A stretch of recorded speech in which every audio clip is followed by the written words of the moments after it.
महापौरांच्या अधिकृत बंगल्याचा मेकओव्हर. बंगल्यामध्ये संरचनात्मक दुरुस्तीसह रंगकाम, लाकडी कामांचं पॉलिशिंग, छताच्या मजबूतीकरणासाठी कामं केली जाणार. कामात सुमारे 1.5 कोटींचा खर्च अपेक्षित.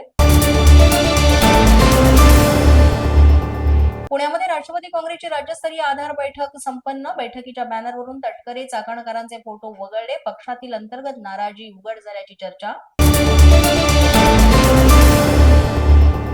रायगडमध्ये महायुतीत बेबनाव उमेदवार प्रदर्शन. उद्घाटन कार्यक्रमावर सेनेचा बहिष्कार. आदिती तटकरे यांच्या उपस्थितीत उद्घाटन. बीएमसी कडून 150 कोटींचा रस्ते मार्किंग टेंडर रद्द. मुंबई भाजप अध्यक्ष आमदार अमित साटम यांच्या संभाव्य घोटाळ्याचा मुद्दा उपस्थित करत महापौरांना आणि आयुक्तांना दिलं होतं पत्र. बाळासाहेब ठाकरेंच्या जन्मशताब्दी निमित्त ठाकरेंच्या शिवसेनेकडून उपक्रम. मराठी तरुणांना व्यवसायाकडे वळवण्यासाठी प्रोत्साहित करण्याकरता एक्सपोर्ट इम्पोर्ट लॉजिस्टिक कोर्सचं आयोजन. मंत्री आशिष शेलारांनी केली उत्तर सोलापुरातील नुकसानग्रस्त भागाची पाहणी. मंत्री शेलारांचा नुकसानग्रस्त शेतकऱ्यांच्या व्यथा घेतल्या जाणून. खेळीमेळीच्या वातावरणामध्ये महासभा पार. महासभेच्या छोट्या मोठ्या कुरबुरी होतात, त्यात फार काही मनावर घेण्यासारखं नव्हतं.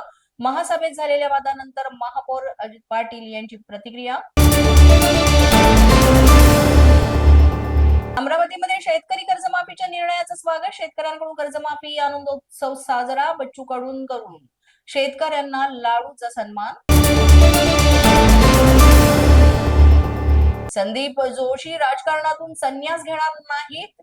6 महिन्यांचा ब्रेक घेऊन पुन्हा ते सक्रिय राजकारणात सहभागी होणार. आमदार संदीप जोशींनी दिली माहिती.